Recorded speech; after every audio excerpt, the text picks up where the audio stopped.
ভারতে যে আন্দোলন চলমান রয়েছে এ বিষয়ে আমাদের কোনো মন্তব্য নেই, কিন্তু এখানে খুনি হাসিনার মতো একজন খুনি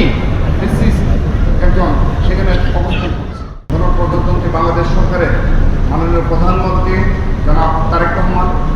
জুলাই আগস্ট গণঅভ্যুত্থানের যে আকাঙ্ক্ষা, সেই আকাঙ্ক্ষা বাস্তবায়নে তিনি প্রতিশ্রুতিবদ্ধ এবং এই যারা শহীদ হয়েছে, এই হত্যাকাণ্ডের সাথে যারা জড়িত তাদের দৃষ্টান্তমূলক শাস্তি প্রদানের জন্য তিনি প্রতিশ্রুতিবদ্ধ বলে ছাত্রদলকে অবহিত করেছে। আমরা তার সাথে যখন সাক্ষাৎ করার সুযোগ হয়েছে, বেশ কয়েকবার আমরা এ বিষয়ে একটু অবতারণা করেছি। তিনি আমাদের আশ্বস্ত করেছেন অবশ্যই বাংলাদেশের যে প্রচলিত আইন, সেই আইন অনুযায়ী অবশ্যই তাদেরকে বিচারের আওতায় নিয়ে আসা হবে। সেই সাথে আজ এই মিলাদ মাহফিলের দোয়া আমরা স্মরণ করছি বিগত 15.5 বছর যারা শহীদ, যারা খুন হয়েছে তাদের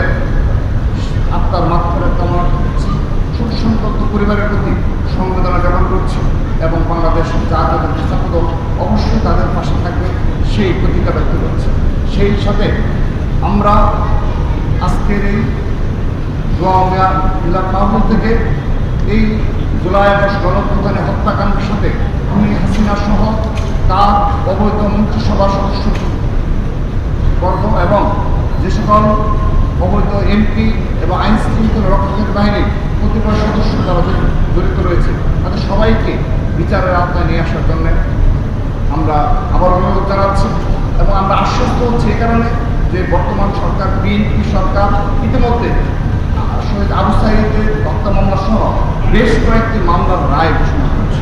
আমরা আশ্বস্ত হতে চাই এভাবেই সবগুলো মামলার রায় ধীরে ধীরে ঘোষণা হবে এবং শুধু রায় ঘোষণা নয়, আমরা প্রত্যাশা রাখছি দ্রুততম সময়ে রায় কার্যকর হবে বলে আমরা বিশ্বাস করি এবং আমরা সেই আস্থা রেখে আমরা তাদের এই বিএনপি সরকারকে সহযোগিতা করে যাব যেন জুলাই আগস্ট গণঅভ্যুত্থানের এই হত্যাকাণ্ডের জড়িতদের বিচার আওতায় নিয়ে আসা যায় এবং জুলাই আগস্টে গণঅভ্যুত্থানের যে আকাঙ্ক্ষা, সেই আকাঙ্ক্ষার প্রতিফলন ঘটে সেজন্য ছাত্রদল অবশ্যই সর্বক্ষেত্রে সহযোগিতামূলক ভূমিকা পালন করবে সেই প্রত্যাশা রেখে এবং সর্বশেষ একটি বিষয় অবতারণা করতে চাই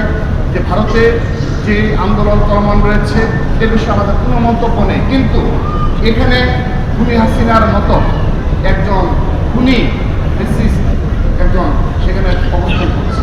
তো এই ধরনের একজন খুনিকে সেখানে রেখে একটি আন্দোলন, সেটি আমরা আশা করব এই প্রজন্ম অবশ্যই এই ধরনের